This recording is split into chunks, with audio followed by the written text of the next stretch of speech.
اردو سیکھیں۔ ڈپٹی نذیر احمد دہلوی۔ تعارف۔ نذیر احمد ضلع بجنور میں پیدا ہوئے۔ والد کا نام مولوی سعادت علی تھا۔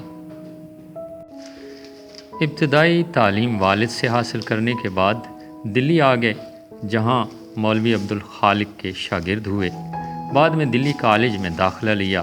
وہاں سے فارغ التحصیل ہونے کے بعد عملی زندگی کا آغاز کنجاہ ضلع گجرات میں ایک سکول میں مدرس کی حیثیت سے کیا۔ تھوڑے دنوں بعد ڈپٹی انسپکٹر مدارس مقرر ہوئے۔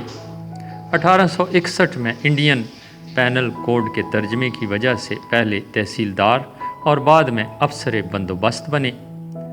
سر سالار جنگ کے ایما پر انگریزی ملازمت چھوڑ کر حیدر آباد دکن کی ملازمت اختیار کی۔ ایک عرصے تک وہاں خدمت انجام دینے کے بعد ملازمت چھوڑ کر دلی آ گئے اور بقیہ زندگی یہیں گزاری۔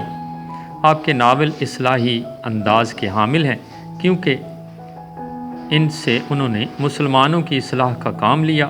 اگرچہ ڈپٹی نذیر احمد کی مقصد پسندی نے ناول کے فن کو کسی حد تک متاثر کیا ہے، لیکن یہ مقصدیت ان کے اسلوب بیان کی لطافت اور چاشنی کو ختم نہیں کرتی۔ ان کی زبان علمی بھی ہے اور عوامی بھی۔ معاشرتی لطافتوں کے آئینہ دار محاوروں کا استعمال کا انہیں ملکہ حاصل ہے۔ بالخصوص عورتوں کی مخصوص زبان، محاوروں اور مکالموں کے وہ استاد تسلیم کیے گئے ہیں۔ نذیر احمد دہلوی کا شمار اردو کے ارکان خمسہ میں ہوتا ہے۔ آپ اردو کے پہلے ناول نگار ہیں۔ آپ کے ناولوں میں میرات العروس، بنات النعش، توبۃ النسوء، فسانہ مبتلا اور ابن الوقت زیادہ اہم ہیں۔